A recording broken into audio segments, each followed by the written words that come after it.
Ce matin, sur les rives de l'Adour, dans le sud-ouest à Bayonne. Les amoureux de la culture basque ont un rendez-vous qu'ils ne manqueraient pour rien au monde. Habillés de rouge et blanc, les fêtards, festers comme on les appelle ici, ont pris possession de la ville. Pas trop peur? Non, ça va. Ça l'a fait, ouais? Ouais, ça va. Petit coup d'adrénaline quand même ou pas? Ouais. Non, ça va aller. Laura a 25 ans. Elle est assistante de direction à Paris. Avec ses amis, elle participe aux fêtes de Bayonne pour la première fois. Depuis près d'un siècle, chaque été, cette place de la ville se transforme en arène éphémère. On y va? On y va. Allez, c'est parti. Pour son baptême du feu à Bayonne, la jeune fille a décidé de participer à une tradition locale un peu spéciale. Pour 6 €, dans cette arène, pendant près d'1 heure, touristes et locaux vont flirter avec les sensations fortes. Si tu veux faire un rasé, t'attends que la vachette elle regarde par là, toi tu arrives par derrière sur le côté et en fait tu la fais tourner autour d'elle. Il faut qu'elle tourne sur ses papes en fait pour pouvoir faire un rasé. Et si jamais elle tourne la tête de l'autre côté, surtout tu t'en vas vite. J'aimerais bien en toucher une quand même. Dans quelques minutes, Laura va participer à une course de vachettes. L'animation indétrônable des fêtes de Bayonne. Michel est l'éleveur des 6 vaches qui concourent aujourd'hui. C'est des vaches solides, des vaches qui peuvent envoyer des clients pour la Croix-Rouge. Il faut 350 kilos à peu près. Et c'est 350 kilos de méchanceté et de colère. L'animation phare des fêtes de Bayonne est aussi l'une des plus dangereuses. Le défi pour les participants les plus téméraires est de faire un rasé. Il s'agit d'approcher au maximum la vache de 350 kg ou de lui faire face, les yeux dans les yeux. C'est trop d'appréhension là. Ça va, je suis à fond là. C'est vrai? Ouais. Laura n'est pas impressionnée par le défi. Toi ça va, tu t'approches hein?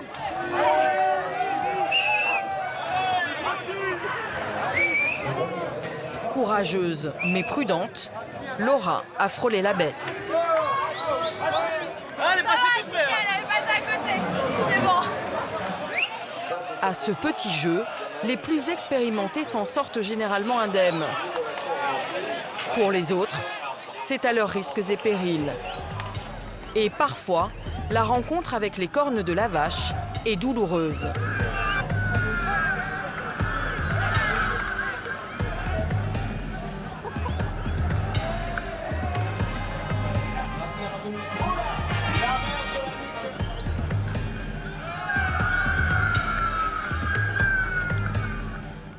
J'étais à plat ventre quand la vache commençait à marcher. Ça serait très sympa de le ramener au poste Mais ça va. de secours ou ici à la Sorbonne. Isolée dans la foule et excitée par le vacarme, la vachette panique et devient de plus en plus agressive. Au sol, un jeune homme se fait littéralement déshabiller par la corne de la vache. Cela porte un nom, le suppositoire basque.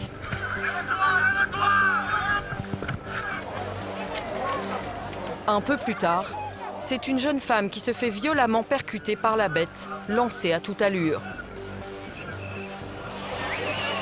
Dans l'arène, les accidents s'enchaînent. Les secouristes interviennent dans des conditions difficiles. Après 30 minutes de course, la vache est hors de contrôle. En moyenne, chaque été, on dénombre une dizaine d'accidents pendant les courses.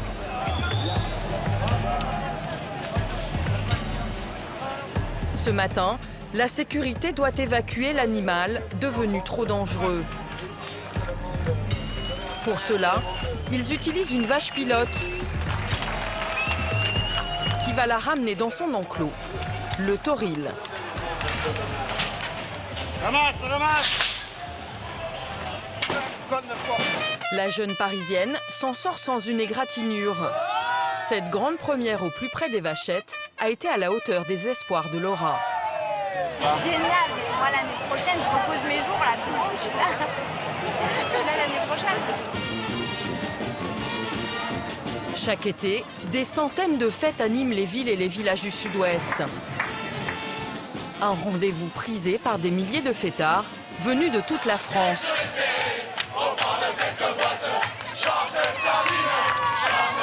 Bayonne est la plus populaire d'entre elles. Un raz-de-marée rouge et blanc de près d'1 million de fêtards.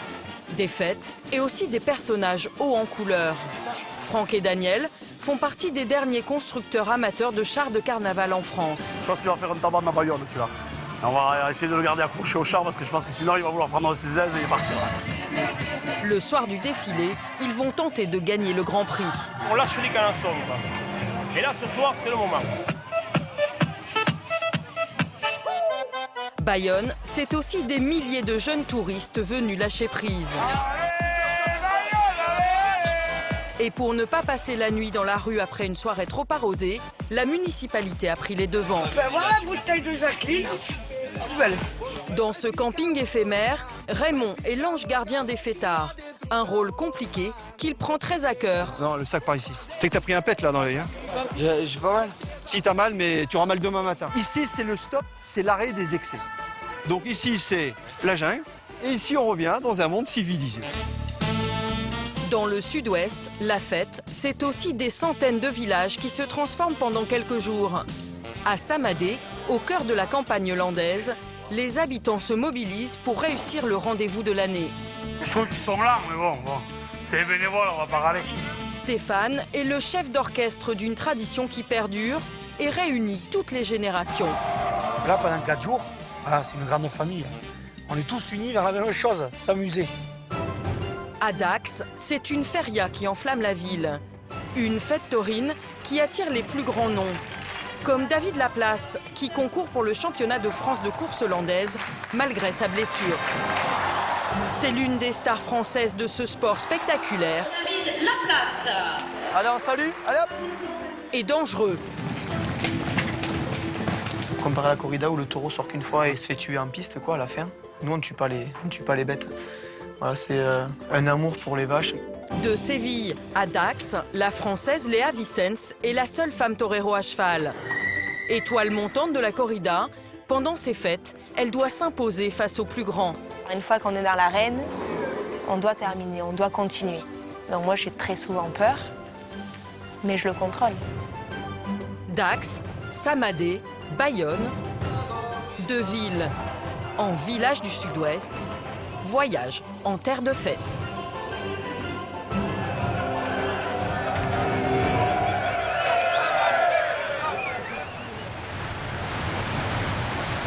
À 10 km de la mer, sur la côte atlantique, celle que l'on surnomme la capitale des Basques se prépare pour l'événement de l'année. Ce soir, la paisible sous-préfecture de 45 000 habitants va accueillir un raz-de-marée. La population est multipliée par 20. 1 million de personnes sont attendues pour 5 jours de fête non-stop. Allez, passons aux choses sérieuses. Dans les rues commerçantes de la ville, certains se préparent comme pour faire face à un ouragan. On va à la montagne. On travaille pas pendant les fêtes. Aux Aldudes, au Pays Basque. Si certains Bayonnais préfèrent quitter la ville pour un endroit plus calme, d'autres attendent ce moment avec impatience. À quelques rues du centre-ville, dans cet appartement qui affiche les couleurs, Chloé, 21 ans, se prépare à sortir. Étudiante, elle est revenue de Pau avec son amie Marie-Flore pour l'initier à l'esprit des fêtes. Bon, t'es prête pour ce soir? Nickel, à fond. Première leçon pour la tenue. Tu sais ce que tu vas te mettre? Le dress code rouge et blanc est de rigueur. Blanc au niveau de la tenue et ensuite en rouge au niveau des accessoires. Le foulard est indispensable. Ensuite, il y a aussi la ceinture. Et après, pour le reste, que ce soit les chaussures ou sur la tête, après, chacun est libre de faire ce qu'il veut. Maman? Oui? On y va. Eh bien, bonne soirée, les filles. Allez. Bonne soirée. Salut. C'est la peña, Bayona. Il est 21h. Dans moins d'une heure, les fêtes de Bayonne seront officiellement ouvertes. Comme des milliers de personnes, Chloé et Marie-Flore se dirigent vers la place de l'Hôtel de Ville, déjà noire de monde. 250 000 spectateurs, l'équivalent de 3 stades de France, unis par l'esprit de la fête basque. Et bien entendu, l'inévitable Potioka. La mascotte des fêtes, le roi Léon, une marionnette de 4 mètres, va régner sur la ville pendant 5 jours.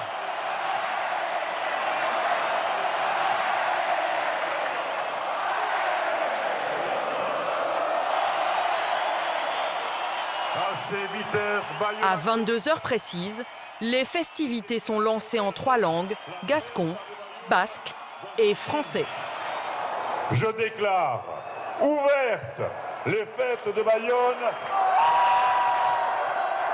Depuis le balcon de la mairie, les clés de la ville sont symboliquement remises aux fêtards.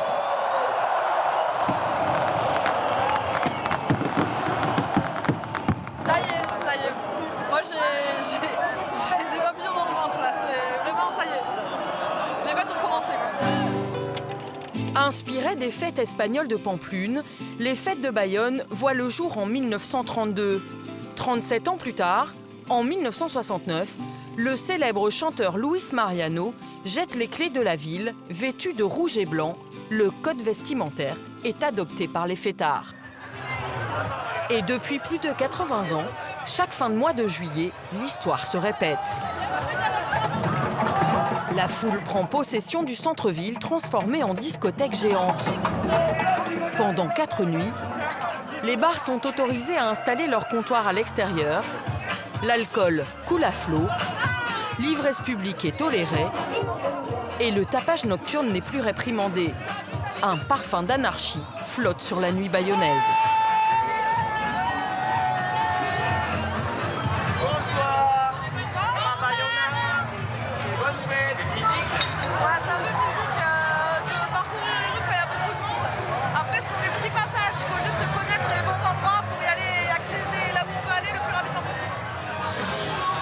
Pour cette première soirée, Chloé veut faire découvrir à son amie une institution locale, les peñas. Des buvettes montées par des associations pour le temps des fêtes. La différence entre les bars et les peñas, c'est qu'une peña, comme c'est beaucoup plus associatif, bon, il n'y aurait peut-être pas toutes les licences que les bars possèdent, par exemple par rapport à l'alcool, mais en tout cas, il y aura beaucoup plus de moments de partage et de convivialité, ce qu'on retrouvera exclusivement pendant les fêtes, puisque le reste de l'année, c'est pas ouvert au public. Les 60 peñas de Bayonne sont gérés par les clubs de rugby, de pelote basque ou comme ici, par une association d'homosexuels. Dans les peñas, on fait la fête entre amis dans une atmosphère bon enfant. Ce soir, Chloé et Marie-Flore ne feront pas d'excès. Les fêtes ne font que commencer. Il faut encore tenir 3 nuits jusqu'au samedi.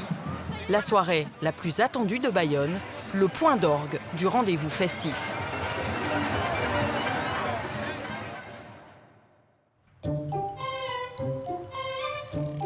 Le lendemain matin, la capitale des Basques s'éveille doucement après sa première nuit de liesse.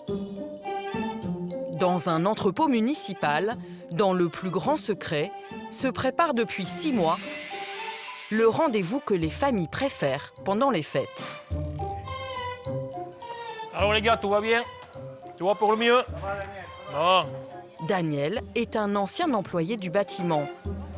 À 58 ans, il s'est improvisé chef de chantier. Sous ses ordres, une dizaine de retraités, tous membres de l'association de l'équipe de rugby. Leur mission du jour, coller une à une ces fleurs en papier, 8000 au total, pour décorer la pièce maîtresse de leur char. Ils donnent ça aux anciens parce qu'on n'a plus de patience que les jeunes. Le compte à rebours a commencé pour ces artisans du dimanche. Voilà, vous avez entendu Marcel qui a crié, il s'est brûlé le doigt. Dans 3 jours, Daniel et ses amis participeront au concours du plus beau char fleuri. 10 équipes en compétition pour le traditionnel corso lumineux, un défilé carnavalesque. Cette année, le thème, la musique des années 60 à 80. Il y a qu'à voir Jean-Pierre, il est en fusion. Fait frais, on a la clim. C'est super, super. Très bonne journée pour travailler. Daniel et son équipe ont opté pour une guitare géante de 4 mètres, inspirée du groupe suédois ABBA. Plus de 1000 heures de travail pour un objectif, remporter le concours de beauté et les 1000 € de récompense. Bon, gagner, c'est toujours compliqué parce que la concurrence est quand même à la hauteur. Mais on fait pour le mieux, quoi. Si on est sur le podium, on sera content. Voilà.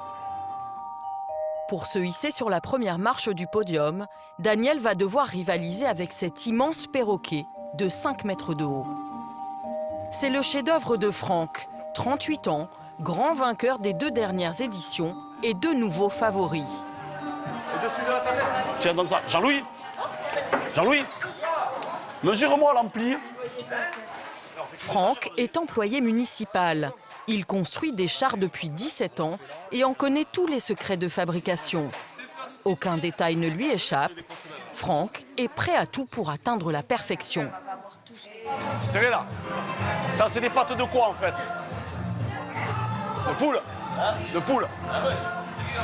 C'est Jean-Louis, en fait, c'est des pattes de poule. Il a confondu un perroquet avec une poule. José, ça y est, j'ai trouvé. À 2 jours du défilé, pour que son perroquet ne soit pas ridicule avec des pattes d'oiseau de basse-cour, Franck reprend les choses en main.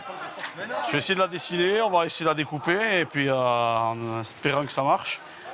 Sinon, ou alors on attrape un perroquet, il faut qu'on lui coupe les pattes, mais le problème c'est qu'il y a des perroquets de 4,50 m, je ne sais pas s'il existe beaucoup, même sur les îles, donc, à mon avis. C'est gros quand même. Pique-toi. Un morceau de polystyrène, un feutre, une scie et beaucoup de précision. Okay. Le plus délicat là, c'est d'arriver à la découper sans la casser. 20 minutes plus tard, Franck a réussi son pari. Voilà. Et là, on est un peu mieux qu'avant, je pense. C'est plus beau. C'est un détail, mais des fois les détails, ça paye. La boîte secrète, c'était, je pense, le perroquet, parce que je pense qu'il va faire des envieux arriver dehors. Je pense qu'il aura des supporters, on va dire. Et pour mettre l'ambiance sur le char, Franck a fait appel à des danseurs en herbe, dont son fils et son neveu. Et lâchez-vous. Sans sauter, mais lâchez-vous, dansez. Ben oui. Vous êtes comme ça, vous êtes comme ça. On dirait que vous avez peur. Franck et son perroquet comptent bien séduire le jury pour la 3e année consécutive. En passant devant son rival, Daniel et son clan de retraités ne se laissent pas impressionner. L'association des supporters de rugby a elle aussi un atout de charme pour tenter de gagner le premier prix. Bonsoir les filles. Bonsoir. Vous êtes en forme? Oui. Motivés? Oui. Oh. Alors cette année, la nouveauté, c'est que nous les anciens, on a décidé de descendre du plateau. On sera sur les côtés du char.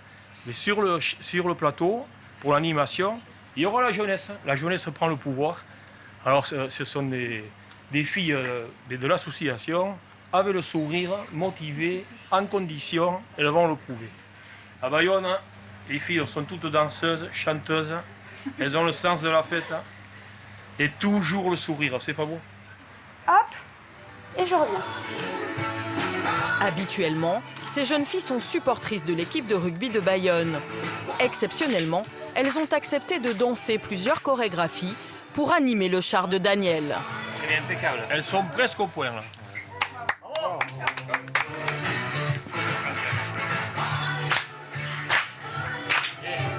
S'il y a une fille qui a une blessure, on peut mettre Eric pour danser.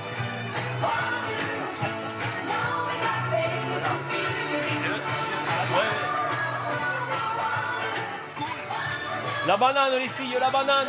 Il faut les chambrer un peu. Ça les motive. Très bien, les filles. Elles sont bien. Elles sont fatiguées, elles se sont données là déjà. Bon, salut les filles, félicitations et c'est parfait. Avec ses danseuses et malgré la concurrence, Daniel garde bon espoir de remporter cette année le premier prix du Corso Lumineux. Le grand soir approche, verdict dans 2 jours à 22 h dans les rues de la Cité basque.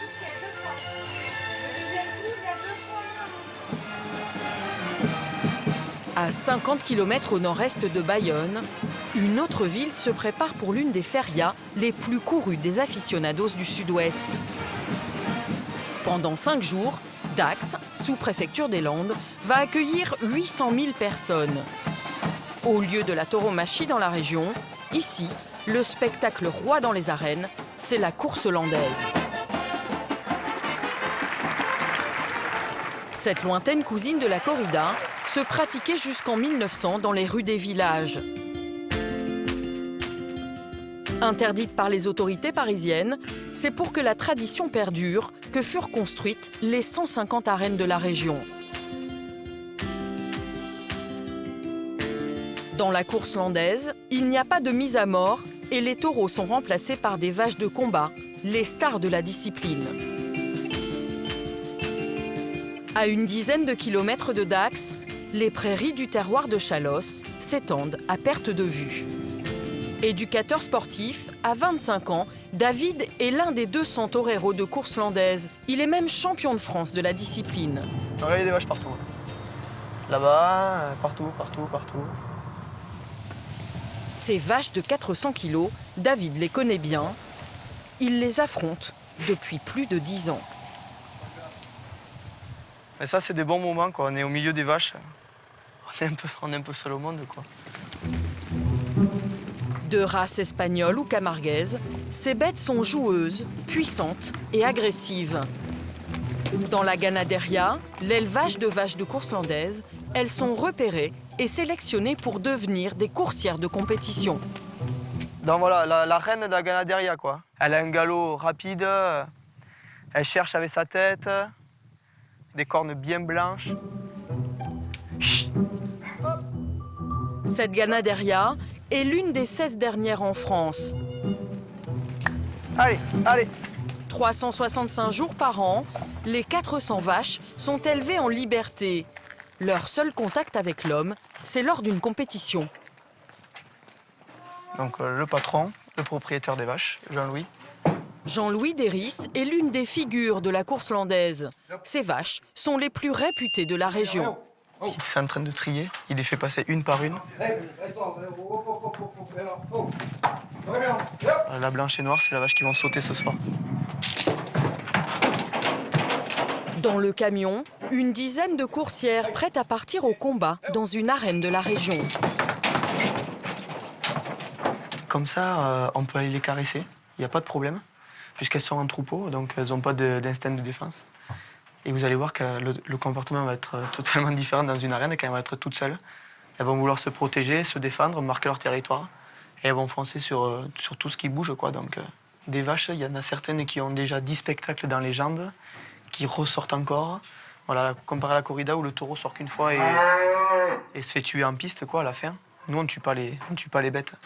Voilà, c'est un amour pour les vaches. On les chouchoute, quoi. Ce soir, ils reviendront ici, manger, boire, se reposer pour repartir pour un prochain spectacle. Le spectacle de ce soir est à 100 km de là, à Mimizan.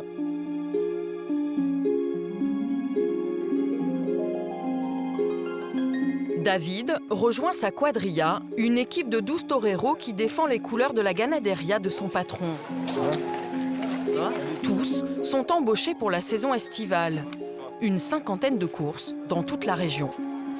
Salut Kenji, ça va? En forme? Voilà, ils sont en train de se préparer là. Donc on va essayer de se concentrer parce que c'est des messieurs qu'il ne faut pas trop déranger des fois. Donc ils sont un peu solitaires là, on va les laisser dans leur bulle là se préparer. Ce soir, David ne sera pas dans l'arène avec son équipe.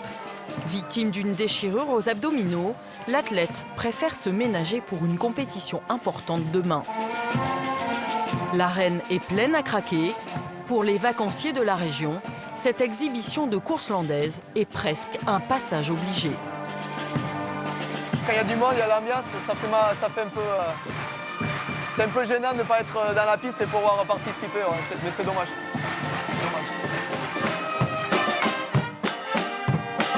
Au son des traditionnelles bandas, ces orchestres qui rythment le spectacle des courses, Pendant près de 2 heures, l'animal et l'homme vont s'affronter sur la piste.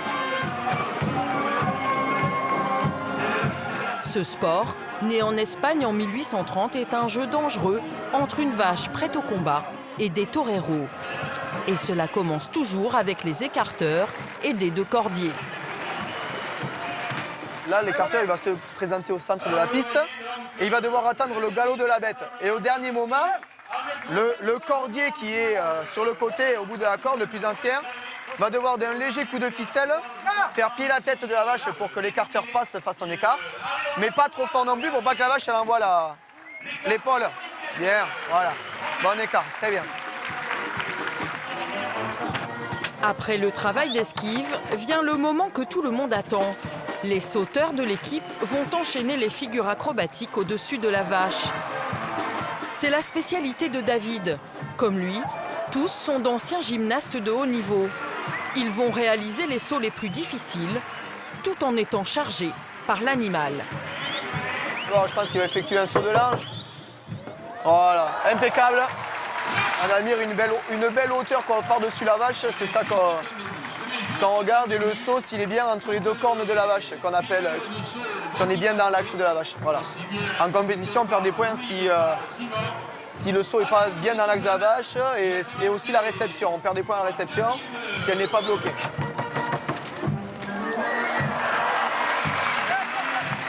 Non, là, c'est le saut le plus compliqué de la course andaise. Le saut le pied dans le béret. Ces figures imposées, David devra les réussir demain en compétition. Très bon. Ah, saut péruvrier, voilà, superbe.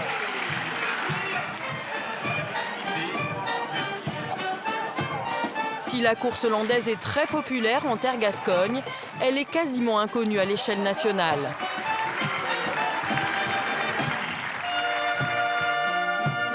Pour en faire la promotion, les organisateurs proposent aux touristes de descendre eux-mêmes dans l'arène.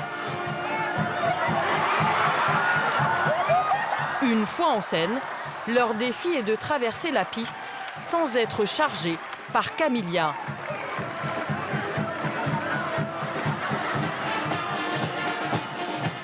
Cette vache de 350 kg a un avantage. Elle est connue pour ne jamais écraser personne.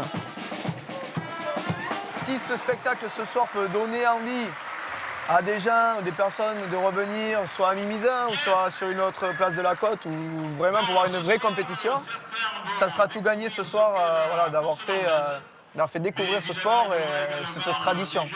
Tout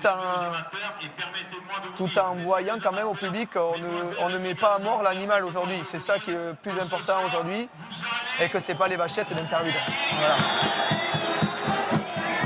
Comme beaucoup dans la région, David a la course landaise dans les gènes. Demain, dans les mythiques arènes de Dax, le torero remet son titre de champion en jeu. Mais avec sa blessure, l'étoile montante de la discipline n'est sûre de rien.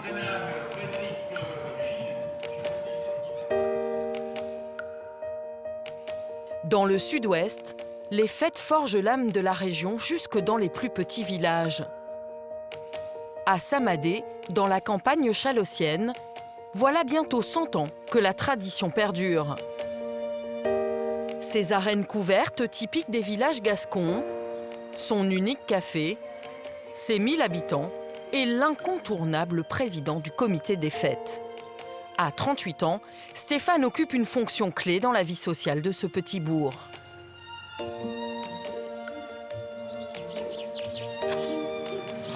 Allez, on va donner une grosse journée de préparatifs aujourd'hui. Il est l'organisateur des festivités, le chef d'orchestre des 4 jours les plus importants de Samadé. Un job bénévole et à plein temps pour cet employé agricole. Pendant 8 jours avant les fêtes, je suis là dans le village 24 heures sur 24. Il y a toujours quelque chose à réceptionner, un papier à aller chercher à droite à gauche, il y a toujours quelque chose à faire. Après, voilà, bon, mon emploi me permet de poser des jours de congé à cette période-là. Et c'est pas des vacances, c'est des congés que je passe au comité des fêtes et je me reposerai au prochain congé au mois de juillet. Pendant quelques jours, Stéphane est un peu comme un maire de substitution. Pour installer les chapiteaux, poser les banderoles, décorer, le président peut compter sur les 2 employés de la commune. Salut. Ça va, Gata? Allez, Larry. Ça va, classe? Dans leur salle de repos, à la décoration toute personnelle, Romain et Bernard sont ce qu'on appelle ici des cantonniers. Avec quelques bénévoles, ils se réunissent chaque matin pour se partager les tâches à accomplir. Une semaine de plus. Qu'est-ce que vous avez prévu aujourd'hui? On monte le chapiteau. Le chapiteau du foyer. Ouais, donc c'est bon, on a l'accord de propriétaire.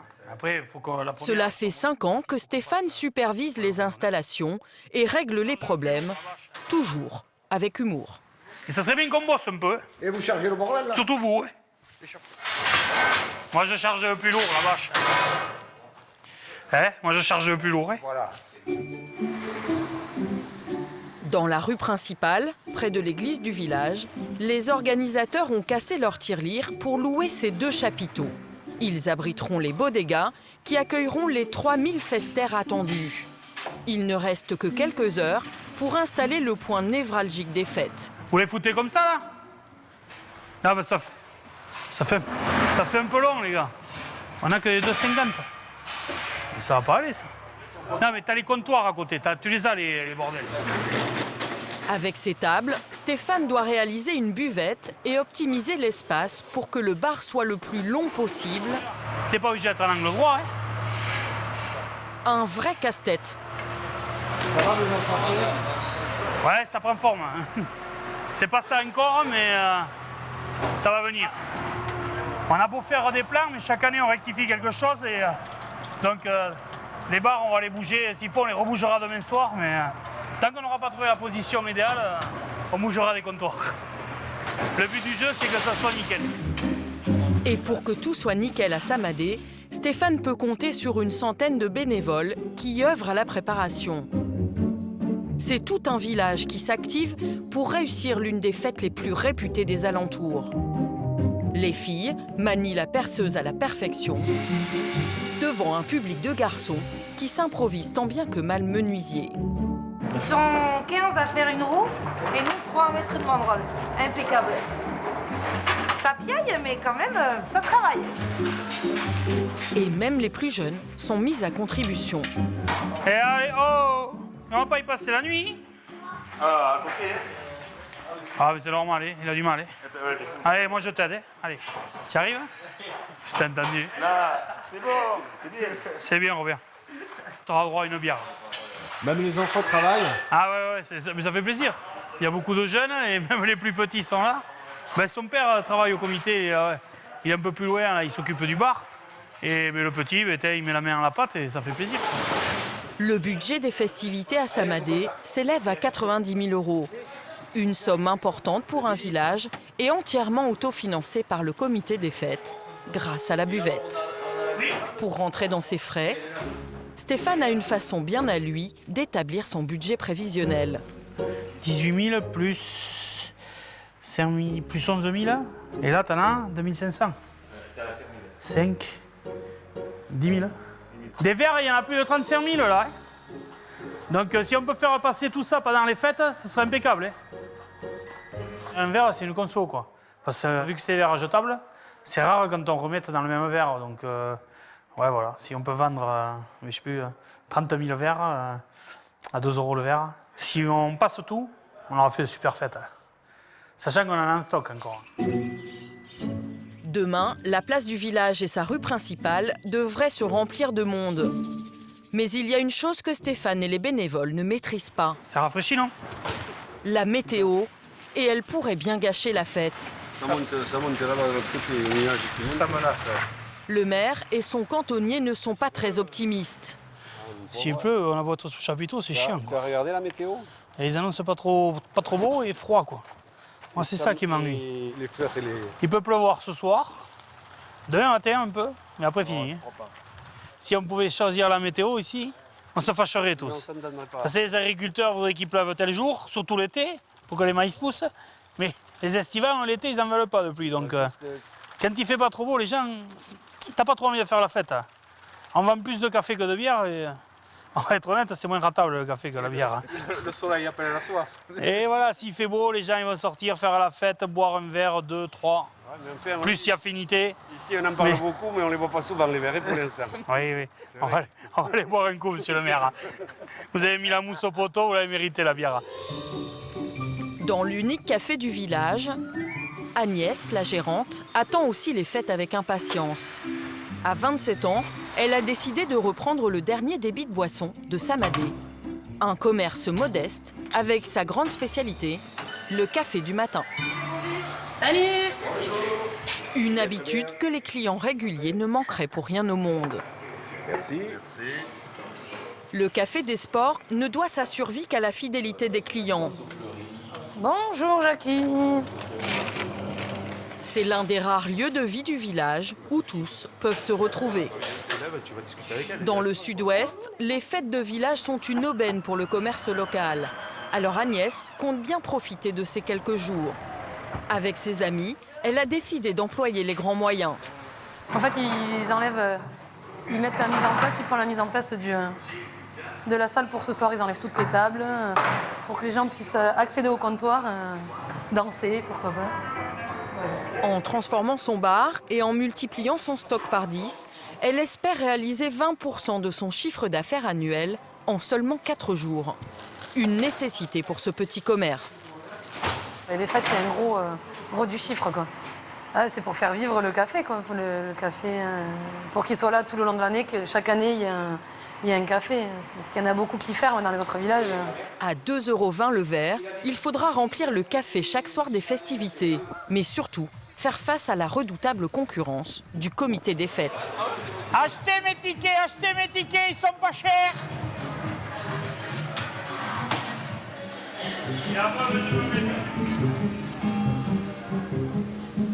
Dans la capitale des Basques, ce week-end, le soleil est au rendez-vous des fêtes de Bayonne. Après 6 mois de préparation, les chars du défilé s'apprêtent à illuminer la ville. Depuis 1932, le corso lumineux est l'un des temps forts des festivités, le préféré des familles. 10 chars sont en lice pour le concours annuel. Village People, les Beatles et leur sous-marin jaune, et la guitare géante d'Abba construite par Daniel et les supporters du club de rugby. C'est le grand jour pour tous, mais le vainqueur des années précédentes, Franck, est en difficulté. C'est ici que ça passe pas. Son perroquet géant est coincé à la sortie du hangar. Le char de 15 mètres de long n'est pas facile à manœuvrer. Ah, t'es dans le grillage là. Ah non, il va arracher le piquet là. Putain. En fait, je pense qu'il s'est un peu loupé au départ. Là. Alors, on a eu ce problème l'année dernière, il nous a arraché une planche. Donc ça fait toujours un peu enragé. Ah, c'est les chauffeurs qui sont pas bons. Avec son perroquet et la compagnie créole, Franck espère remporter le prix du plus beau char pour la 3e année consécutive. Le départ du défilé aura lieu dans moins de 5 heures. Franck est aux anges. La musique est là pour ça. Ah là, ça y est, c'est le sourire, on a la banane. Ah là, c'est un grand moment. Le perroquet de 300 kg et de 5 mètres de haut peut prendre toute son ampleur. Attention, il part de l'autre côté. La barre, elle a bougé, Macro. Ah, ça. Baisse le son, on n'entend pas. L'opération est délicate. Ah, ben là, c'est le chantier, là. Merde, c'est les fleurs qui déchirent. Voilà, c'est juste le petit truc où on ne peut pas se louper, parce que si on se loupe, lui, il tourne. Quelques coups de marteau plus tard, le perroquet tient enfin sur ses pattes. Faire du perroquet, je pense qu'il va faire un tabac dans Bayonne, celui-là. On va essayer de le garder accroché au char, parce que je pense que sinon, il va vouloir prendre ses aises et partir. Avant le coup d'envoi, tous les participants du défilé se retrouvent autour d'un déjeuner organisé par la mairie. Et on lève le verre à la victoire. L'occasion pour Daniel de motiver ses troupes. Chine les filles. Chine Daniel. Ce soir, ces danseuses vont devoir enflammer le char à la guitare géante. Les dernières consignes, les filles. Alors on s'alimente, on s'hydrate. Et ce soir, la vitalité crescendo toujours sur le char. On déclenche une secousse sismique bleue et blanche. Ce bâillonnet pur jus n'a jamais manqué ses fêtes à la gloire du Pays basque. On est un pays de culture, de tradition, de savoir-vivre, de gastronomie, de tauromachie, de fêtes, de rugby, enfin, tout ce qu'on voudra qui fait pour nous le sel de la vie, quoi. Et c'est important que les jeunes s'impliquent. Et nous, on a la chance, dans l'association, d'avoir cette jeunesse qui veut s'impliquer. Et nous, on laisse facilement, on laisse la main, quoi. C'est normal, c'est naturel. Abba oblige, sur le char, les danseuses sont déguisées façon disco. Elles feront le spectacle pendant 4 heures, escortées par Daniel et sa bande de retraités en costume à paillettes.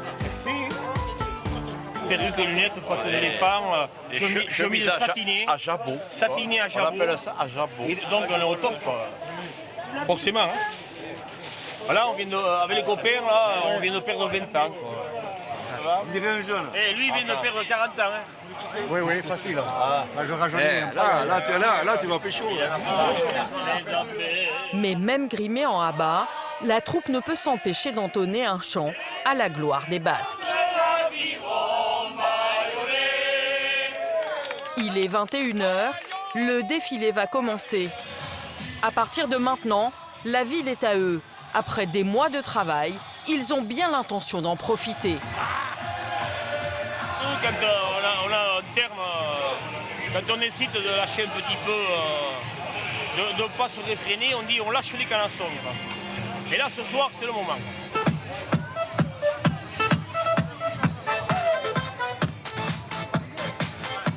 Les fêtes de Bayonne sont universelles. Nous avons l'Asie avec nous. 3 kilomètres de fête, de musique et de confettis devant 250 000 spectateurs.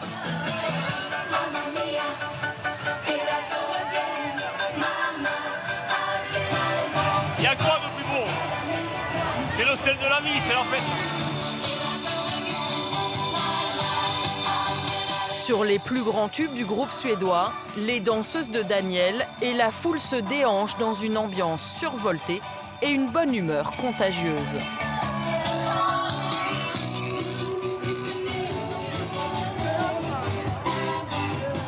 Pour fendre cette foule digne du Tour de France, mieux vaut prendre quelques précautions. C'est Jean-Claude qui est chargé d'écarter les imprudents et de guider le conducteur du char. Les branches, tu vois, les arbres et tout ça nous gênent. Alors je le guide, parce que lui, derrière, il ne voit pas. Alors c'est pour ça que je suis là. Certains, plus agités que d'autres, peuvent prendre leurs aises et gêner le cortège, comme ces 2 jeunes qui s'accrochent au véhicule. Ils sont écartés sans ménagement pour leur sécurité.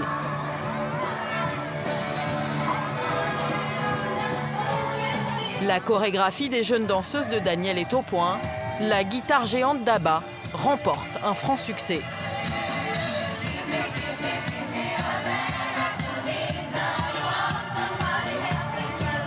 Après 2 heures de défilé, pas question de lever le pied.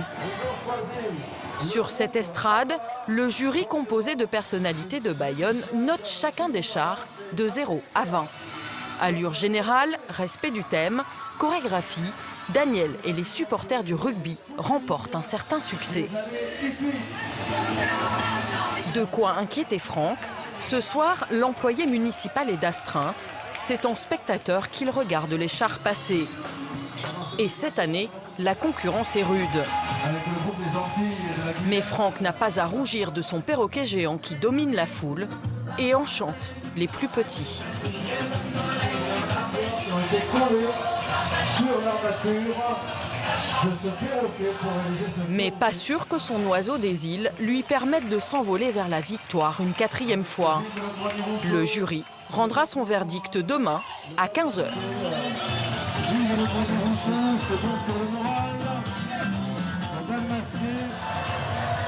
Il est plus de minuit, le défilé de chars se termine. Dans les rues de Bayonne, la fête se poursuit. Le samedi est le point d'orgue de la manifestation.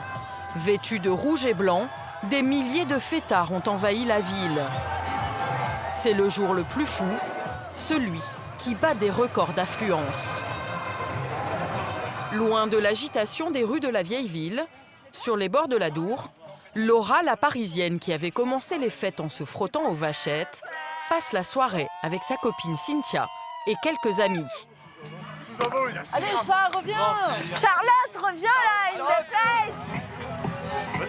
Il est 2 h du matin et l'alcool coule encore à flot. Les fêtards ont même trouvé un moyen imparable d'en avoir toujours sur eux, à portée de lèvres. À la base, les gars, c'est un porte-verre. Mais quand on s'appelle et qu'on vient de Bretagne, c'est remixé en porte-bouteille parce que le porte-verre, c'est pas assez imposant. Pour certains, les fêtes de Bayonne sont le lieu de tous les excès. Jeux à boire à base de sangria locale ou de whisky bon marché importé d'Espagne. De quoi s'enivrer jusqu'au bout de la nuit, sans modération et parfois sans conscience du danger. Personnellement, moi je bois, j'ai envie de boire, j'ai envie de m'éclater. Là, je fais 5 jours, je meurs. Mon cœur, je le pose et je le... Je sais pas ce qui nous pousse à le faire, mais on picole, il faut l'avouer. On repousse les limites. On repousse nos propres limites, il faut l'avouer. Pendant les fêtes, au petit matin, les excès de la nuit laissent des traces dans les rues de la ville. Coma éthylique, accident de la route, blessures par bagarre. En moyenne, la Croix-Rouge intervient plus de 1500 fois pendant les 5 jours de fête. Pour finir la soirée tranquillement, Laura et ses amis préfèrent rentrer se coucher. C'est la fin de soirée, on est fatigué, on va se mettre dans nos tentes. Il est 3 h du matin. Les Parisiennes vont retrouver leur duvet. Comme plus de 2000 jeunes, Laura et Cynthia passent leur nuit dans ce camping éphémère mis en place par la municipalité. 72 € pour 5 nuits, un prix défiant toute concurrence. Raymond est le gardien des lieux. Ancien militaire, il veille à la tranquillité de chacun. Avec lui, les fêtards de Bayonne n'ont qu'à bien se tenir. Tu passes par ici, la bouteille est dehors, tu vas dehors. Tu passes par ici, tu passes par ici. Eh ben ça y est, la migration des gnous a démarré. On a 3 h du matin. C'est vrai que j'ai un décalage aussi. 3 h du matin, sur les Bayonne, sur les fêtes, on a arrêté la musique, les orchestres, les DJ, les bars sont fermés. La fête est finie. Pour rentrer dans le camping, il faut montrer patte blanche. À l'accueil, c'est fouille obligatoire. Drogue, instruments de musique, tout ce qui pourrait nuire à la tranquillité des lieux est interdit à l'intérieur. Mais ce que Raymond et son équipe traquent en priorité, ce sont les bouteilles d'alcool. Ça rentre pas. Merci, au revoir. Ceux qui n'ont pas de sac passent par ici. Voilà, merci. Merci, c'est bon. Ouais. S'il n'est pas alcoolisé, c'est bon. Il n'y a pas de l'eucalyptus dedans, non? Non, ça va aller. Bon, ok. C'est bon. Bon, alors je tape sur le dos. Hein. Vous avez remarqué, je tapais sur le dos. Ouais. Pourquoi? Parce que derrière, il cache des sacs à dos dans le dos et au-dessus de la t-shirt. Ouais. Technique. Ouais. Face à l'œil aiguisé de Raymond, difficile pour les fêtards de tricher. Ici, le mot d'ordre, c'est tolérance zéro. Vidé. Est-ce que c'est vidé? Il est vidé, monsieur. C'est vidé. C'est vidé. Bon, c'est vidé. C'est vidé, il n'y a plus rien. Vidé le bouchon. La salive, c'est tout. Attends, on va voir. Bien sûr, c'est vidé.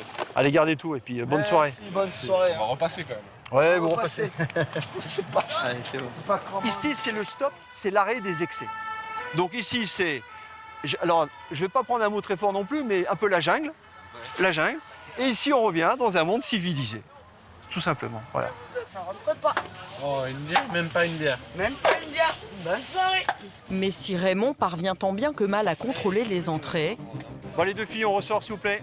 Il est aussi en première ligne pour gérer les débordements des campeurs en état d'ivresse. Bagarre, j'ai une bagarre. Avec un problème récurrent, les agressions. C'est le drapeau J'ai juste pris le drapeau dans la gueule. Ah, il a pris le drapeau dans la gueule? Oui, non, mais c'est Ah bon? ma femme. Ah oui, effectivement. Ouais. Non, il faut arrêter. Est-ce qu'il a fait volontairement? Il me fait chier. Ok, je vois ça. La femme au chapeau a été agressée par le garçon à la casquette. Son mari s'est interposé. Raymond ne veut pas que l'accrochage dégénère. Il est où ton drapeau? Je viens de m'en faire tomber, je dois être là. Je dois être à gauche. Ce mec-là, il m'a cherché, il m'a provoqué, il m'a enclenché gratuitement. Écoute bien, demain matin, tu seras à jeun, tu seras bien, et on reparlera de tout ça demain matin. C'est bon? Ok, c'est bon. Allez, tu vas te coucher et on voit ça demain matin. Allez, c'est bon. Et vas-y, allez. Bonne soirée à vous deux. À cette heure avancée de la nuit, Raymond est sur tous les fronts. Qu'est-ce que t'as pris dans l'œil, toi? Je sais pas. Tu sais que t'as pris un pet là dans l'œil, hein? Ouais, mais je sais pas, mais bon. T'inquiète, pour bien. Bon, arrête voir, arrête. Ouais, c'est bon, ouais, c'est bon. C'est bon? Ouais, vas-y. J'ai pas mal. Si t'as mal, mais tu auras mal demain matin, ok? Demain matin, t'auras mal. Allez. Les fêtes de Bayonne. C'est génial. La nuit prend des allures de bateau ivre, avec déjà plusieurs comas éthyliques.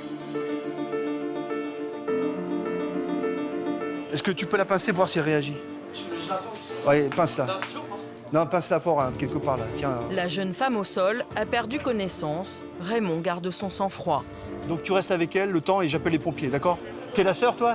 T'es la sœur, tu restes avec aussi, d'accord? Oui, elle respire. Ouais. Elle est en PLS et elle ventile, oui. Le danger d'un coma éthylique, c'est l'étouffement ou l'AVC. Les pompiers prennent l'appel au sérieux. Ils arrivent au camping en moins de 10 minutes. La jeune fille inconsciente est immédiatement prise en charge par les secouristes. Finalement, plus de peur que de mal, elle est remise sur pied. Raymond peut souffler. Dès qu'ils arrivent, les pompiers, je ne sais pas ce qu'ils ont sûrement une dose de perlimpinpin qui permet de réanimer très rapidement les gens. C'est-à-dire que la personne était dans le coma, inconsciente.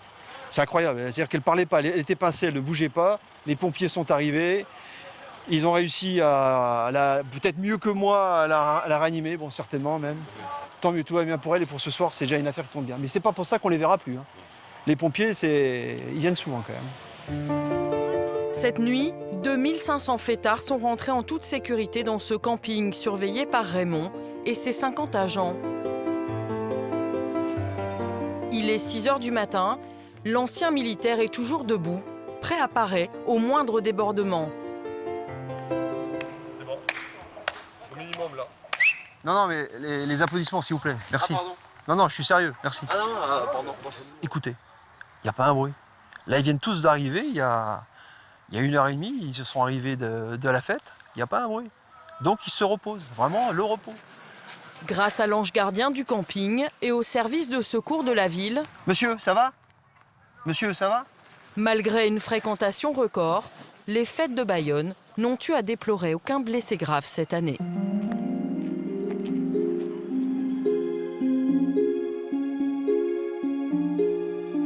Bayonne est la plus ancienne ville taurine de France. Ce matin, c'est l'effervescence devant la Plaza de Toros. Dans quelques heures, l'une des plus grandes arènes du Sud-Ouest a rendez-vous avec une tradition des fêtes. Attroupés autour de cette fourgonnette aux vitres teintées, les fans de corrida veulent approcher leur idole. Merci Léa. Les aficionados sont venus de toute la région pour voir la nouvelle star de la corrida. Une Française, la seule femme torero à cheval professionnel en Europe. À 30 ans, perchée sur son étalon, la cavalière va combattre un taureau de 600 kilos. Aujourd'hui, dans ces arènes mythiques, la jeune torera veut conquérir sa place dans l'élite de la corrida, aux côtés des meilleurs Espagnols.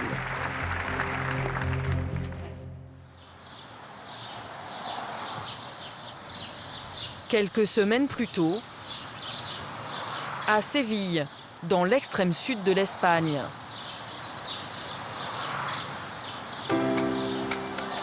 Il y a 8 ans, Léa Vicens a quitté Nîmes, sa ville natale, pour s'installer dans la capitale andalouse. Le matin, j'ai pas trop le temps. Je me lève au dernier moment parce que j'aime bien dormir, donc je mets pas ma priorité sur le déjeuner. C'est pas très bon, mais c'est comme ça. Il est 7 heures. Comme tous les matins, Léa roule vers le ranch où elle s'entraîne. Ce matin, on va torer des vaches. Je vais sortir des chevaux un peu plus neufs que les autres. On ne peut pas commencer plus tard que 7h, 7h30 parce qu'il fait vraiment trop chaud après. Et le chevaux souffre de la chaleur. Cavalière hors pair, c'est sur le tard que Léa est entrée dans le monde de la tauromachie. En moins de 10 ans, elle est devenue une figure incontournable de la discipline. C'est dans les plaines du Guadalquivir, le Far West andalou, la Mecque de la corrida, que la Française est venue par faire son art, dans ce ranch où sont formés les plus grands toreros de la planète.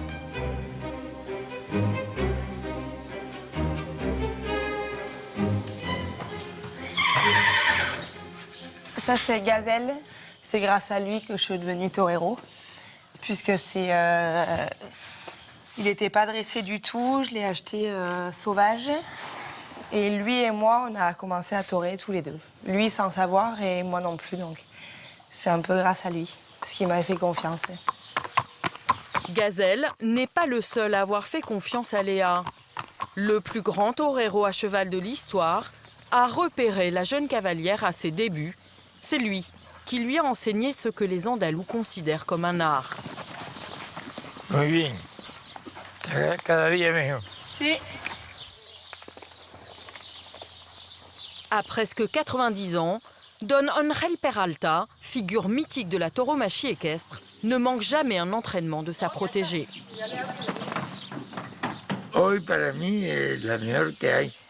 Aujourd'hui, pour moi, elle est la meilleure. Même en comptant les hommes, elle est dans le top 3 ou 4 de la corrida à cheval.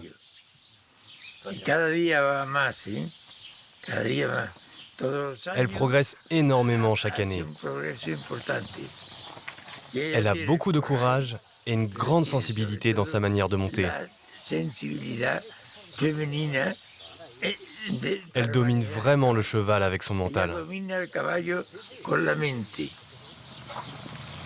Son rêve, Léa le construit à force de travail. Obstinée, en 10 ans, elle a atteint la 4e place du classement officiel des meilleurs toreros à cheval. La seule femme parmi une 50aine d'hommes. 6 jours sur 7, Léa s'entraîne entre 10 et 12 heures par jour avec les 16 chevaux de son écurie à dresser. Dehors, c'est la canicule. La torera poursuit l'entraînement à l'abri du soleil face à un carreton, un taureau factice piloté par un écuyer. Ya no se quita porque no lo busca. C'est un entraînement qui est indispensable dans le dressage du cheval de tauromachie parce que c'est là qu'on va leur enseigner à esquiver la charge. Naturellement, le cheval est un herbivore, donc une proie, donc son instinct naturel est la fuite. Nous, on force ce côté de fuite pour le transformer en offensivité. Donc c'est un travail qu'on réalise tous les jours avec tous les chevaux. Et c'est comme ça qu'eux vont adopter le réflexe de l'esquive, de la tauromachie. Léa, la Française, a grandi aux portes de la Camargue, parmi les chevaux et avec des parents fans de corrida. Et...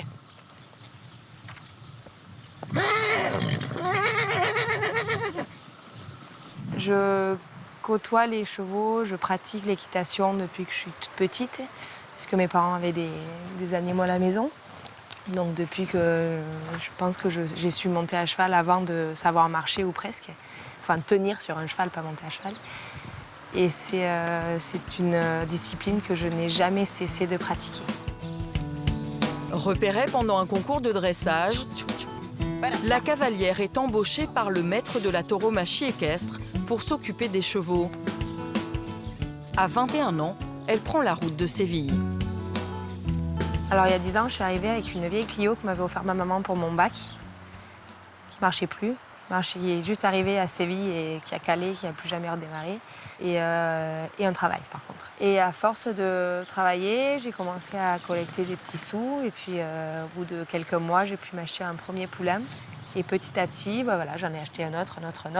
Et maintenant, mon écurie se compose de 12 chevaux toreros et 4 poulains en formation. En acceptant le job, Léa a alors une idée en tête. Elle veut toréer. Après 4 ans de formation, l'Animoise fait son entrée chez les professionnels. Dans quelques jours, elle sera dans les arènes de Bayonne avec une ambition, se hisser de la 4e à la 2e place du classement officiel.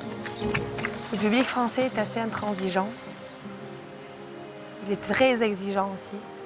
Et c'est vrai que j'ai un petit peu plus de pression quand je sors en France qu'en Espagne. Ils attendent un succès qui pour l'instant arrive. Donc, pour l'instant tout se passe très bien, ils sont contents, mais j'ai vraiment peur. Il faut rassurer. Pour rassurer à Bayonne, Léa Vicens doit briller face à celui qu'on appelle l'homme cheval, Pablo Mendoza, le plus célèbre torero équestre, celui qui remplit les arènes du monde entier.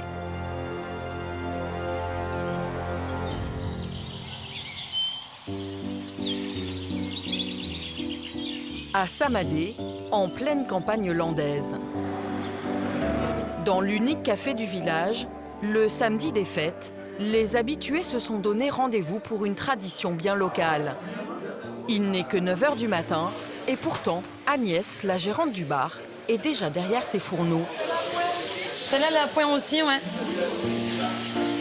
Elle prépare des entrecôtes pour ses clients. Ici, c'est comme ça. On aime se faire plaisir, on aime bien manger ici. En général, dans le sud-ouest, on mange bien.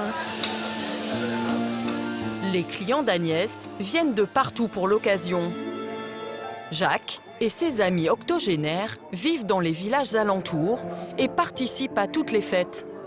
Pour eux, il n'y a pas d'heure pour profiter des plaisirs de la table, mais toujours entre hommes. Oui, c'est une tradition entre copains.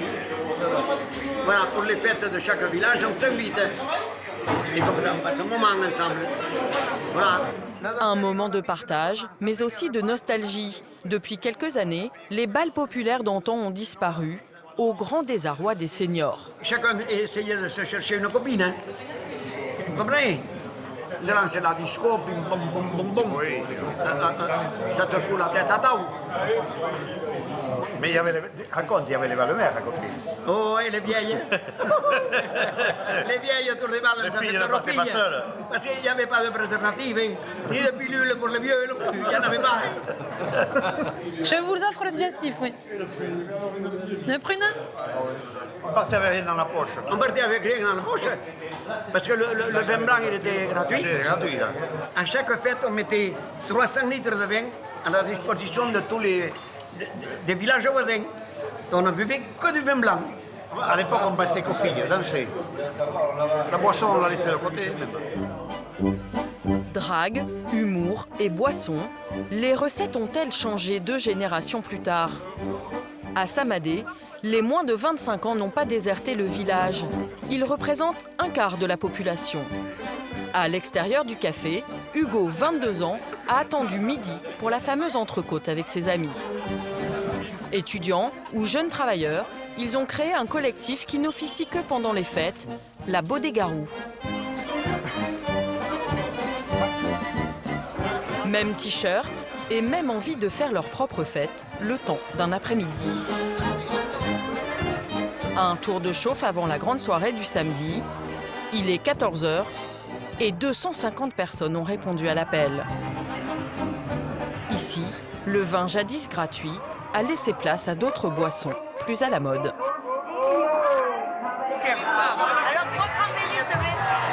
Ça veut dire que ça part trop les shooters. On va faire plus en fait. Ouais. 2 centilitres d'alcool à 2 € le verre. Quant au bal, il a été remplacé par une suite d'animations potaches, comme ce jeu de la roue au-dessus du bar. Donc en fait, le but c'est on vient nous voir, on nous demande de tirer. Et soit il y a un gage, soit il y a un petit jeu, voilà. Et Et à ces petits jeux, les jeunes de Samadé ne manquent pas d'imagination.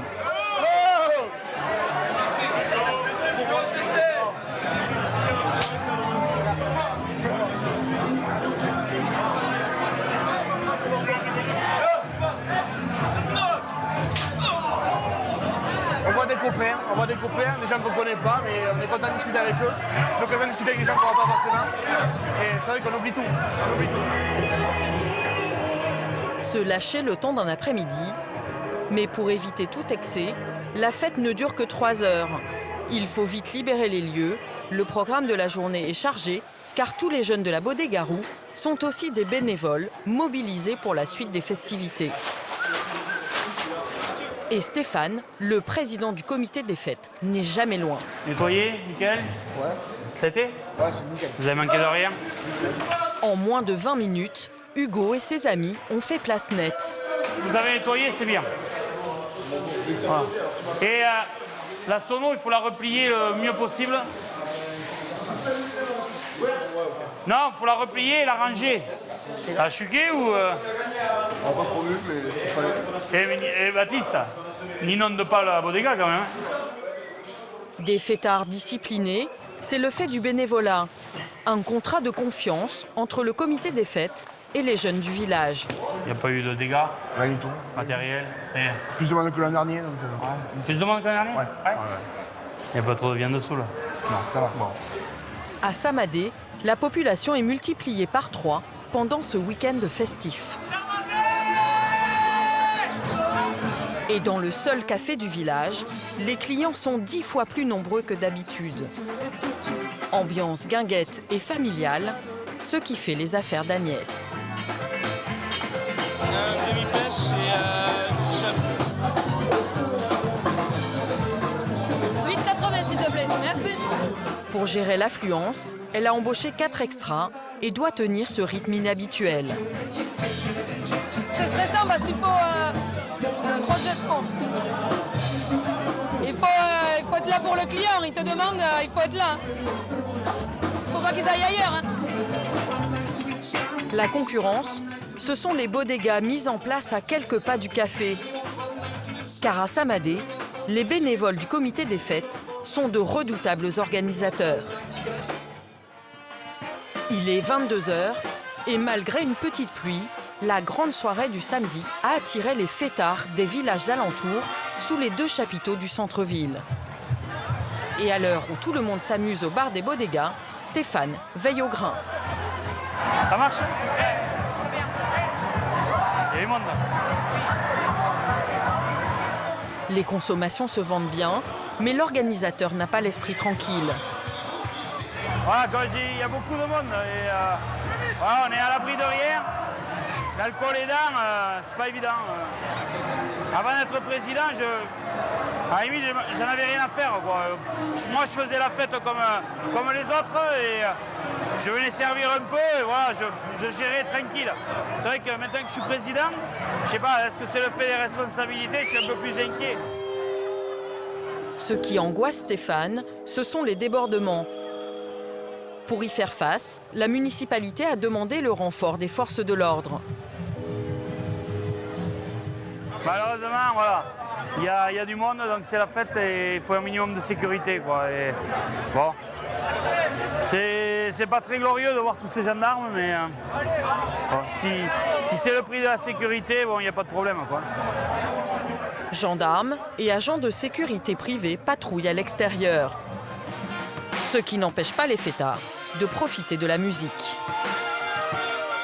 Bandas, DJ, à Samadé, il y en a pour tous les goûts.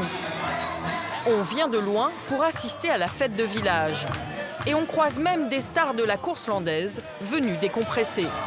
Samadé est un village qui marche parce que les gens ils ont envie de se rencontrer.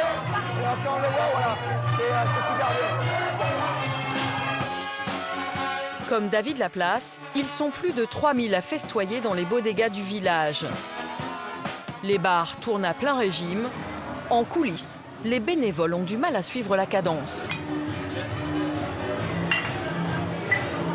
Whisky. Vodka.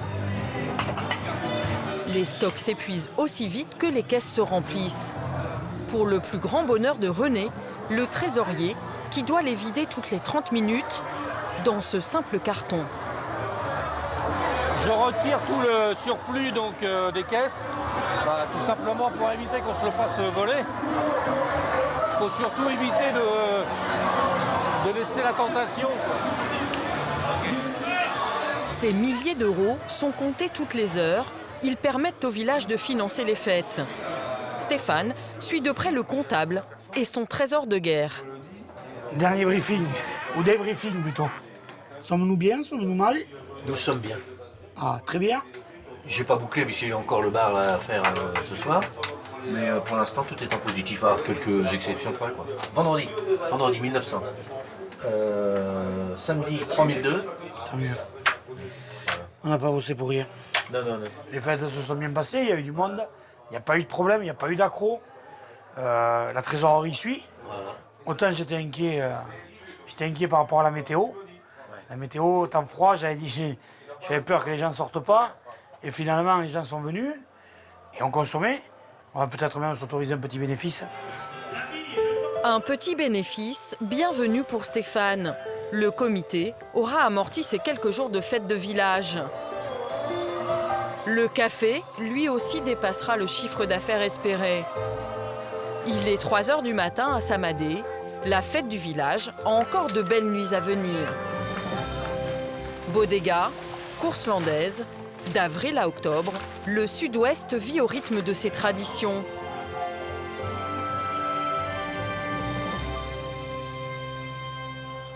À 67 km à l'est de Samadé, en proche banlieue de Dax, la capitale des Landes.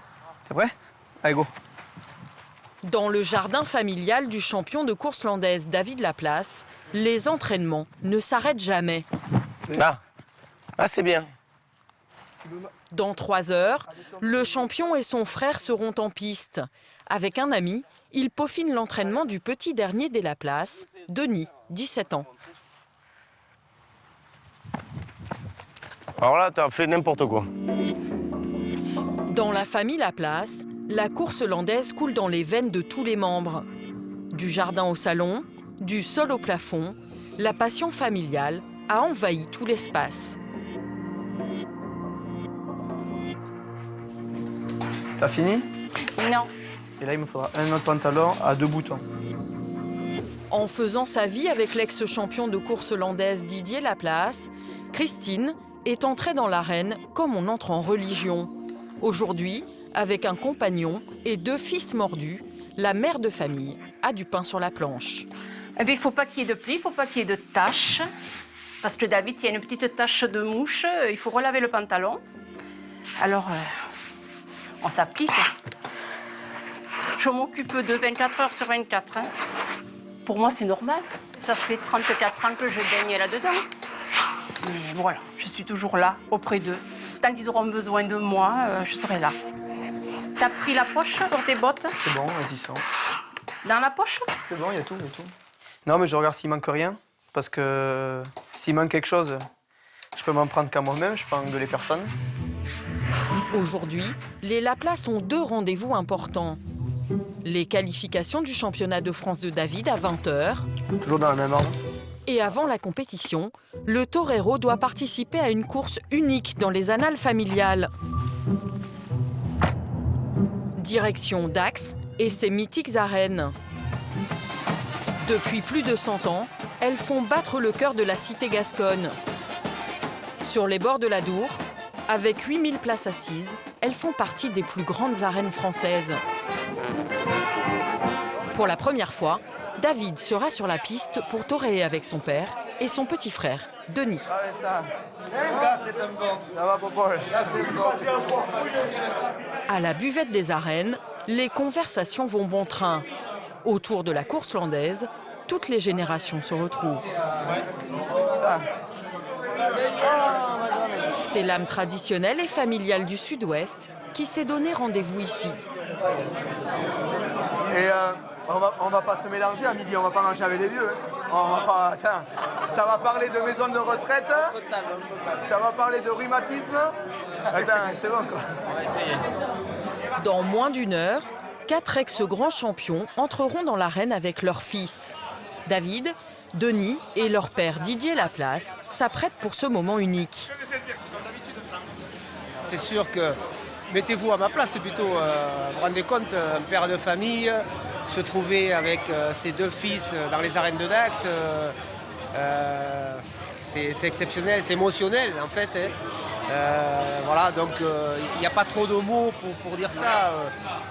C'est vraiment exceptionnel ce qui va se passer. Dans les vestiaires, chacun de leur côté, père et fils, entrent dans leur costume. Tu lui donnes vite parce qu'il attend. Tu vas vite en courant avec les bottines. Dis le ventre, caméra. Voilà. Les arènes de Dax, avec nos enfants, 4 copains anciens champions de France, c'est un rêve qu'on pensait ne jamais faire, mais ça va se faire aujourd'hui. Et est-ce qu'on sera à la hauteur? On en reparle après. Hein. Avec une déchirure de 9 cm aux abdominaux, David n'est pas au meilleur de sa forme. Là, je me serre les abdos. Parce que la douleur est trop importante et si je ne les serre pas en plein mouvement cet après-midi, je vais chanter. Il faut se faire violence, bon, même si moi ça commence à être du grave quand même. Il ne faut pas que je joue trop aussi avec ma santé. Mais bon, aujourd'hui, je me dois de faire cet effort-là parce que c'est un moment que j'attends depuis longtemps et que je revivrai sûrement jamais. Donc, si je le fais pas là, j'aurai les boules de pas participer. Vous voyez, mais 16 ans après que le petit bout de chou soit né, je lui fais son nœud de cravate. Hein, et il va débuter avec moi dans les arènes de Dax.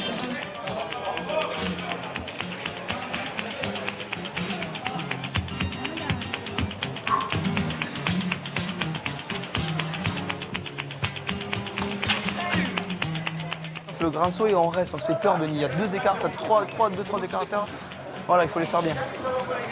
Allez. Dans les arènes, un public de passionnés et des touristes. Christine, la mère, est venue soutenir ces hommes.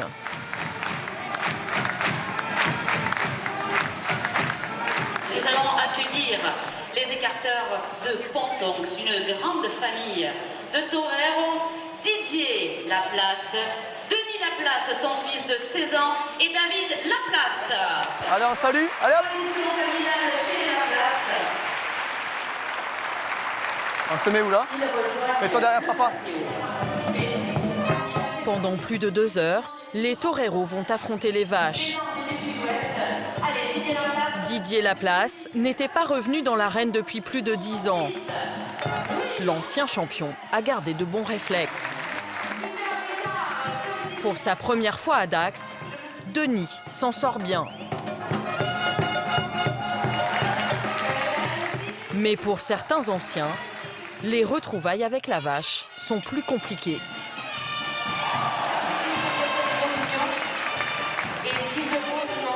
C'est maintenant au tour de David.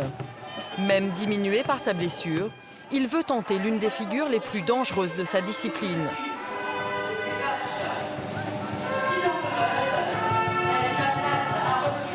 Un saut périlleux vrillé, sa spécialité, qu'il devra réussir parfaitement ce soir s'il veut devenir champion de France cette année, malgré sa blessure.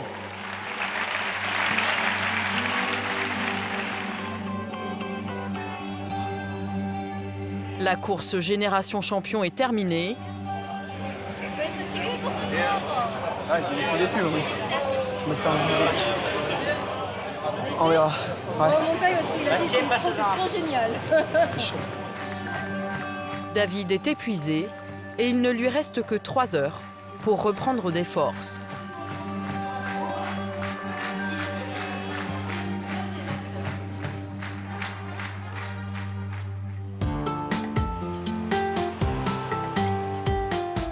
Au lendemain du défilé de chars, à la mairie de Bayonne, c'est l'heure du verdict pour Franck, le tenant du titre, et Daniel, son challenger. Abba et le perroquet géant remporteront-ils un prix cette année? Il paraît que t'as pas dormi cette nuit. Oh, comme un bébé. Ah, Marcel m'a dit, Daniel n'a pas dormi. Vous aussi, vous avez bataillé comme les chefs, là. En présence du maire, le vainqueur va être annoncé. Puisqu'on est à un moment où le suspense étant tellement insupportable qu'il faut lever le coin du voile sur les résultats. Le perroquet géant de Franck et le char à bas de Daniel sont les grands favoris. Il est déclaré vainqueur du Corso Lumino des Fêtes de Bayonne 2015 à bas de la Peña Bayona. L'accolade du maire et surtout un chèque de 1 000 €. Une belle récompense pour ces retraités après 6 mois de travail.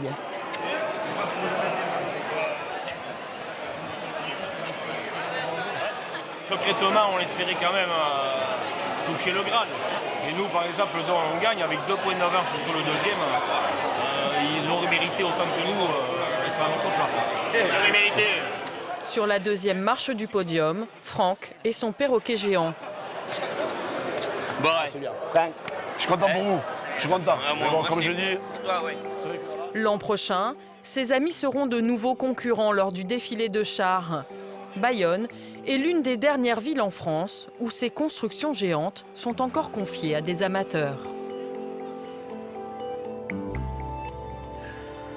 Entre Bayonne et la tauromachie, c'est une histoire qui dure depuis le Moyen-Âge. Les arènes de la cité basque sont célèbres pour leur architecture et leur taille. Elles peuvent accueillir 10 000 personnes. Arrivée d'Espagne la veille, la torera nîmoise Léa Vicens est à l'affiche d'une des plus belles corridas de l'été. Dans les écuries, elle inspecte ses 12 chevaux un à un. Croisement arabe et andalou, ces étalons valent plus de 100 000 € et sont traités comme des sportifs de haut niveau. Greco, l'un de ses favoris, a l'air mal en point. J'ai un petit cheval qui a enflé pendant le transport, il a dû se faire un petit coup de... Il a deux... Tu peux me le regarder là? C'est celui-là. Ostéopathe, Marina doit remettre le favori en état de toréer. Après 1000 km en camion, Greco souffre d'une contracture. C'est long, c'est surtout un transport qui est très long. Et du coup, sur 12 chevaux, enfin 11 chevaux qu'on a transportés, c'est souvent fréquent qu'il y ait des petites égratignures très légères. Et là, bon, il y a une petite égratignure qui est vraiment presque rien. Le moment crucial de la matinée, c'est le sorteo, le tirage au sort qui va attribuer 2 taureaux à chacun des 3 toreros en compétition, dont Léa Vicens. Pour la représenter, une grande dame de la tauromachie, Marie Sarin. Devenue son agent il y a 2 ans, elle souhaite des adversaires à la hauteur de sa protégée. On recherche des qualités de courage, de bravoure, de personnalité, de fierté, d'intelligence dans le combat. Comme le veut la coutume, le tirage au sort se fait dans ce chapeau de torero.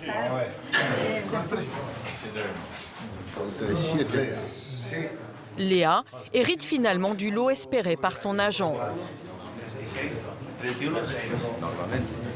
Ça va? 3,5. Ça va? Ouais, ça va. Ça s'est bien passé le sorteo? T'as touché le lot. Dans 4 heures, 10 000 spectateurs assisteront au combat entre Léa et un taureau d'une demi-tonne. Avant chaque corrida, la torera va dans l'arène sentir la piste et le sable avant le face-à-face. Sa hantise, une chute de sa monture devant le taureau. Les chevaux ont peur de glisser. C'est vrai qu'on cramponne, on met des petits crampons derrière les fers postérieurs. Mais même avec des crampons, ils ont peur de glisser, donc ils sont un peu mal à l'aise. Donc là, ils vont gratter, enfin j'espère qu'ils vont pouvoir gratter avec un râteau ou je sais pas, un truc, un tracteur, pour faire des rayures et que les chevaux soient plus en sécurité, plus s'agripper. Ou alors bien l'arroser. Là, c'est bien, comme ça. Si c'était comme ça serait bien. Pour la Française, la pression monte. Il est temps d'aller se concentrer à l'hôtel. Dans sa chambre, son valet d'épée à ses pieds et son assistante la prépare comme une rockstar. Está muy alto, Sandra. Por favor, bájamelo porque no puedo colocarme el sombrero aquí. Bottes d'équitation et éperons pour garder la maîtrise du cheval. Vêtements cintrés pour éviter de se faire accrocher par les cornes du taureau. Pour la corrida à cheval, le torero ne revêt pas un habit de lumière, mais une tenue équestre plus sobre et plus fonctionnelle. Au même moment, le public se presse à l'entrée des arènes. Prix des places, entre 18 et 69 €. Elles ont toutes été vendues.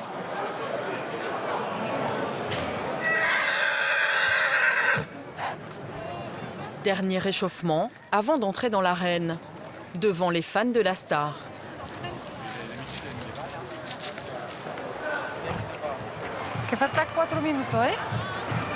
La corrida à cheval est un jeu dangereux. 8 toreros sont déjà morts au cours de ces spectacles. Et à Bayonne, chaque corrida emmène son lot de blessures. Pour Léa, le danger rôde à chaque entrée en piste. C'est une peur qui se transforme en courage. Parce que de toute manière, une fois qu'on est dans l'arène, on doit terminer, on doit continuer. On ne peut pas s'échapper, on ne peut pas appeler quelqu'un pour qu'il vienne nous chercher, on ne peut pas demander à sortir. Il faut continuer. Donc moi, j'ai très souvent peur, mais je le contrôle. Ah Maya, hein? Tranquilla. Bueno. Le face-à-face avec le taureau de 500 kg va durer plus de 30 minutes.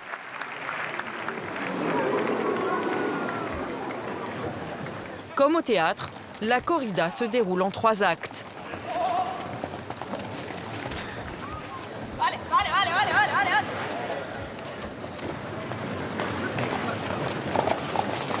Bien.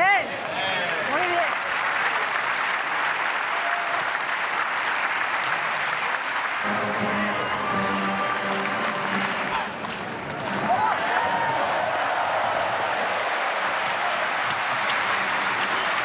Les chevaux fatiguent, la cavalière doit en changer à 2 reprises.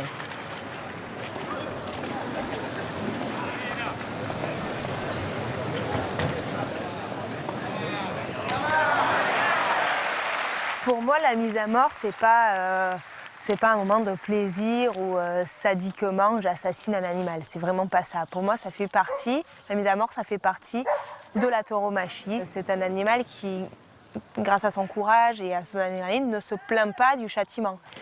On n'entend pas un taureau mugir, on n'entend pas un taureau se plaindre ou faire un geste de douleur. C'est un adversaire, ce n'est pas un ennemi. C'est vraiment un adversaire dans le combat. Elle a été géniale, elle a été à la hauteur, elle a été comme déjà une grande figure. Et dans une grande arène, les arènes pleines, avec quand même une grosse attente du public. Et elle a été décontractée et en même temps avec cette tension qu'il faut avoir à l'intérieur, cette tension qu'a le champion et qui arrive à se surpasser dans des moments comme ça. À Bayonne, Léa peut savourer son triomphe. Aujourd'hui, la Nîmoise a atteint la 2e place du classement officiel mondial des toreros à cheval. Une représentation de Léa et son équipe se vend jusqu'à 30 000 €. Chaque été, la Française participe à une 60aine de corridas, en France et en Espagne.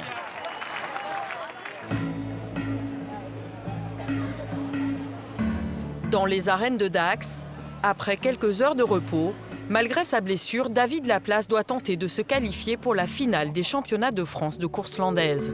C'est de la pommade, c'est du froid, de l'argile verte, voilà. C'est du froid, c'est pour diminuer la douleur un peu, mais bon, c'est dans la tête, plus qu'autre chose. Pour garder ma première place, il faudrait que je sois dans les 2-3 premiers, on va dire, sur 5. Ça serait une belle performance. Ouais, j'ai pas la prétention de dire que je peux gagner ce soir parce que je suis diminué physiquement. Après, on sait jamais, sur un coup de chance, tout peut arriver, mais bon, je fais pas d'illusions non plus. Pas d'illusion, car dans 1 heure, David sera dans l'arène avec les meilleurs toreros du sud-ouest de la France. Ce soir, on affronte des vaches de concours. Qui dit concours, c'est des vaches de respect. La moindre faute ne pardonnera pas et on sera touché ou on tombera ou on aura une mauvaise réception, on perdra des points, quoi. À la base, on fait ce sport pour avoir des sensations fortes. Donc ce soir, il y a les vaches qu'il faut, pour nous, les sauteurs, pour les écarteurs aussi. Donc voilà, on aime ce genre de défi. Puis c'est le concours d'Axe, c'est le plus prestigieux de la saison. On a envie de bien figurer à chaque fois. Voilà, c'est le but de la soirée, quoi. Pendant la feria, le cœur de la ville bat dans les arènes. Et ce soir, elles affichent complet. 8000 spectateurs attendent la course de l'année. Mais avant de se rendre en piste, les compétiteurs partent pour le traditionnel défilé dans les rues de Dax. Avec sa foule de festers en habits d'apparat. À quelques minutes de son entrée en piste, David retrouve son équipe de la Ganaderia. Allez David. Allez petit tour.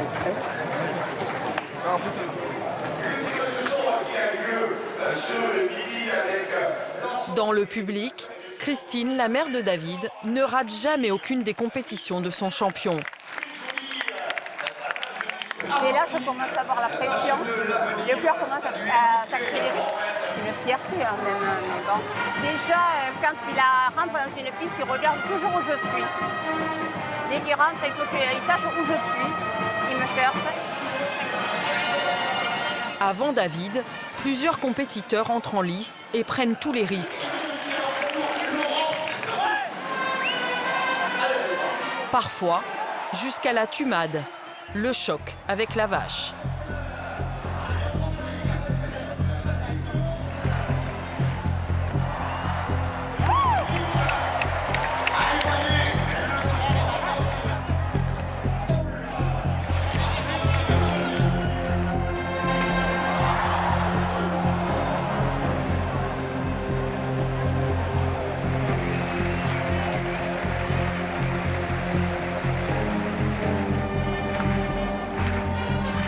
C'est maintenant au tour de David pour 4 sauts face à la vache. Un salto avant, presque réussi. Il a fait une mauvaise réception. Il a Ça fait mal la déchirure. Il faut y croire. Il ne faut rien lâcher dans un concours. Une mauvaise réception a réveillé la douleur du torero. Mais David doit malgré tout enchaîner. Saut de l'ange et le saut pied dans le béret.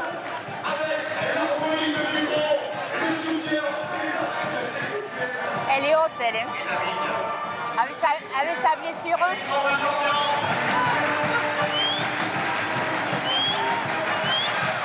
Lève.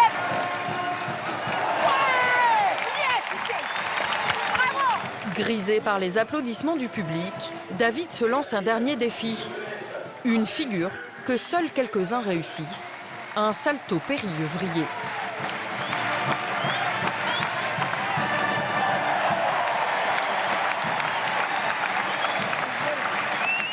Une déchirure à l'abdomen, et pourtant David a tenu bon.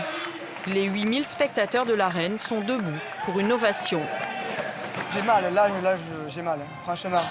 Mais quand vous avez une arène comble, que c'est Dax, que tu es chez toi et que tu as fait cet après-midi, tu peux pas te dire je vais abandonner maintenant. Arrivé 3e de cette épreuve, cela permet à David de rester en tête du classement national.